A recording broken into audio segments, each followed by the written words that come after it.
Senhor ministro, com a experiência dos 2 anos e meio com que estive à frente do Ministério do Meio Ambiente e convivi, né, com todas essas operações, situações e questões do governo por dentro, no Executivo, queria fazer algumas ponderações. A primeira, circulou aqui no Parlamento uma informação de que havia um movimento para acabar com a possibilidade de operações de garantia da lei e da ordem por parte das Forças Armadas. E a experiência que eu tive com as GLOs ao longo dos 2 anos e meio do governo e depois o que acompanhamos depois, eu manifesto aqui a minha concordância. Eu acho que essas operações de garantia da lei e da ordem têm um custo absurdo, uma efetividade baixíssima, né? Eu presenciei as operações de GLO na Amazônia, foi enxugar gelo o tempo inteiro. Eu me lembro de uma das exposições feitas no Comando Militar do Norte, em que era só slide de cuidado com questão odontológica, plantio de árvore, e não tinha uma operação efetiva de troca de tiro com garimpo ilegal, com a invasão de local em plena atividade. A única operação efetiva que foi feita a revelia do planejamento do MD, que foi na Terra Munduruku.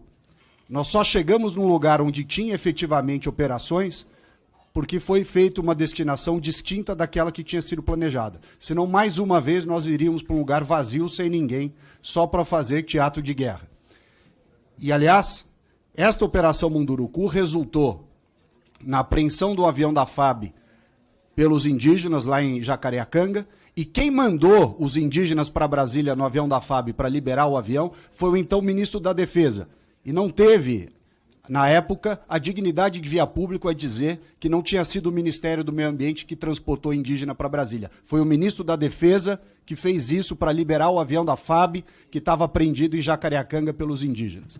Então, é preciso deixar bem claro isso. Operações que ficavam, leva a tropa para lá, leva a tropa para cá, uma fortuna de avião, de helicóptero, de tanque, de não sei mais o que, caminhão, efetividade zero. Segundo, artigo 142. Mais uma vez, apoio nosso para a mudança desse artigo 142. Tanto se falou na história de papel moderador, atuação, etc. Não tem papel moderador nenhum, não foi usado e não deve ser usado. Realmente, melhor remover o artigo 142. Aliás, com relação às GLOs, lembro aqui que quem desempenhou um papel muito importante lá foi a Força Nacional, junto com a Polícia Federal, o IBAMA e o ICMBio. Essas operações, sim, tiveram muita efetividade em solo, mas só quando a Força Nacional entrou nas operações. Terceiro, com relação à politização das Forças Armadas. Embora o discurso seja de despolitização das Forças Armadas, o que nós estamos vendo é uma tucanização das Forças Armadas. E o general Arruda que o diga, quando foi surpreendido pelos discursos e falas que deram ensejo depois ao seu enfraquecimento à frente do Comando do Exército.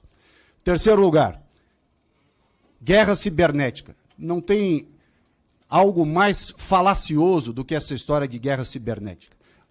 O batalhão, o regimento, seja lá o que for, de guerra cibernética, não conseguiu sequer produzir um relatório minimamente decente sobre as urnas eletrônicas. Portanto, não vai fazer guerra cibernética com ninguém. Aliás, o segundo ponto importante foi aquela atuação pífia, para não usar uma outra palavra, do general Dias, G. Dias, no GSI, lá no Palácio do Planalto, no fatídico dia 8 de janeiro. Portanto, demonstra bem a inação, a ineficiência e a falta de pulso com relação. Não bastasse as GLOs que nós presenciamos, esse episódio do GSI fala por si só. Quarto ponto, essa obsessão com conteúdo nacional, e aqui, senhor presidente, eu peço vênia, entendi bem a sua colocação, muito pertinente, mas peço vênia para dizer que nós estamos aqui há 40 anos gastando os tubos do dinheiro do contribuinte brasileiro com essa história de submarino nuclear, satélite brasileiro, e nunca chega ao destino. É um enterramento de dinheiro sem fim, com essa obsessão de conteúdo nacional, uma mentalidade da época do Geisel. Não tem o menor sentido isso. Nós temos que acabar com esse negócio, nós estamos enterrando dinheiro que poderia para saúde, educação, transporte, segurança pública, estamos enterrando dinheiro nessas obsessões de submarino nuclear, de satélite, coisa que o vale. E digo isso com experiência própria de várias outras. Eu fui visitar lá o local do submarino nuclear, fui à base de Alcântara, fui em várias operações, vários lugares. E digo mais, Me lembro aqui, durante o governo passado, que se encerrou, vários membros do governo, e pessoas de fora também, quiseram comprar um fuzil da Imbel, 1 ano para entregar um fuzil. 1 ano. Então, quando eu vejo essas apresentações de empresa nacional de defesa, isso é uma piada. A empresa não consegue fazer um fuzil em 1 ano para entregar para as pessoas que queriam comprar.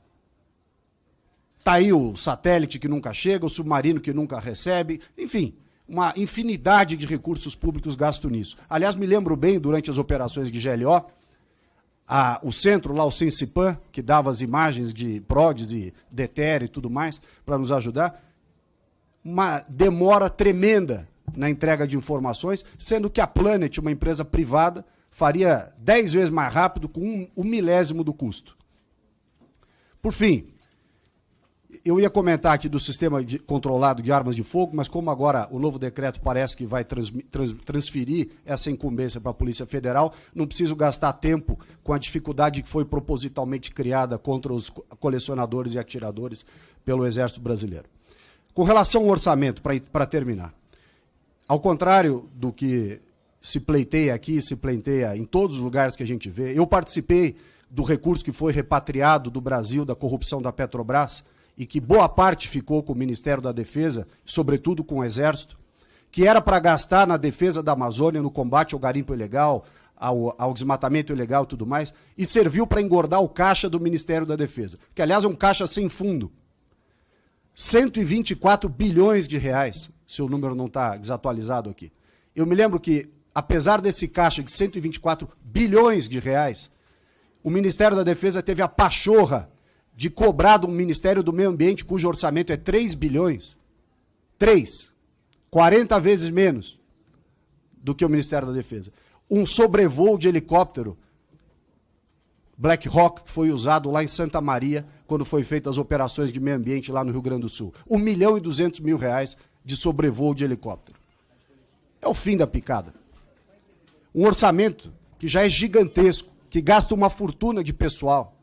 Nós vemos os números estratosféricos que são apresentados aqui, e peço vênia ao general Tomás para citar o caso que foi colocado na imprensa, de R$770 mil de indenização ao general Tomás, quando passou da ativa para a reserva. Essa tem sido a finalidade do dinheiro do contribuinte brasileiro. As operações de abate de aeronave, de tráfico de drogas, de combate ao tráfico de drogas nos rios da Amazônia, de fronteira com Bolívia, com Colômbia, com tudo isso, zero de efetividade, zero. Quando você vê a quantidade de operações que foi divulgada, 698 operações, eu pergunto, quantos aviões nós abatemos? Quantas operações de conflito houve com os traficantes? Isso sim, nós estamos gastando dinheiro com inimigos fictícios.